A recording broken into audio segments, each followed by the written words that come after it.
Welcome to week 5. This week we are going to discuss the role of the actual power players, the different parties to the conciliation.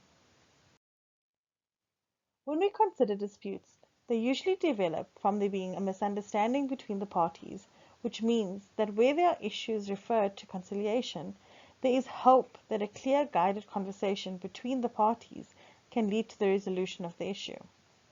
Truthfully, for conciliation to be as effective as envisioned by the LRA, the parties must enter into conciliation bona fide, which is the Latin term for good faith.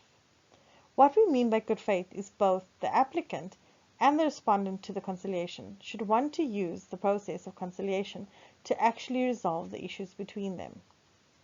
As you would remember from last week's role play, sometimes the parties only need to have a neutral individual who will guide their process of having a meaningful conversation. We've established that the biggest issue with conciliation stems from the parties not acting in good faith. However, we need to extend this understanding further to actually consider how the parties can act in good faith. They need to actually act in good faith by opening up in the conciliation process and sharing their real issues, which in turn will require them sharing their feelings. The other party, listening to the somewhat vulnerable statements by the party speaking, must ensure that they are listening and not just hearing. To say this a little differently, each party should listen while someone else is talking or presenting, whichever creative way the conciliator has elected for the process to run, and while that person is speaking, rather hear what they are saying and not only think about what they want to respond with. The process, as you have come to know, is not a rushed one, and therefore the parties can always ask the conciliator or the other party to clarify their statements or repeat them in order for them to adequately be considered and responded to. It is important that when the parties sit down to discuss the issue, they are speaking from a personal perspective, providing a first-person account. We need this to happen not only for the prevention of hearsay evidence, but also to allow for each of the parties to share their disgruntled positions from a personal point of view.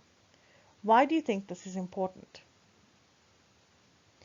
This is important because if the separate parties fail to truly present their grievances, it is more than likely the parties will end up back in conciliation over the unspoken issues. It is imperative that both parties are open to negotiation in order for everyone to walk away more or less satisfied with the outcome of the conciliation process. Often there will need to be some sort of compromise between the parties. This means that not everyone will get what they want, but also not everyone will feel as if they ended up with the shorter end of the stick.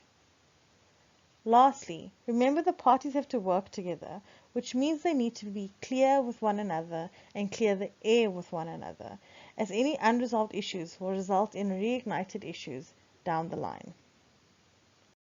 Good luck with your activities this week.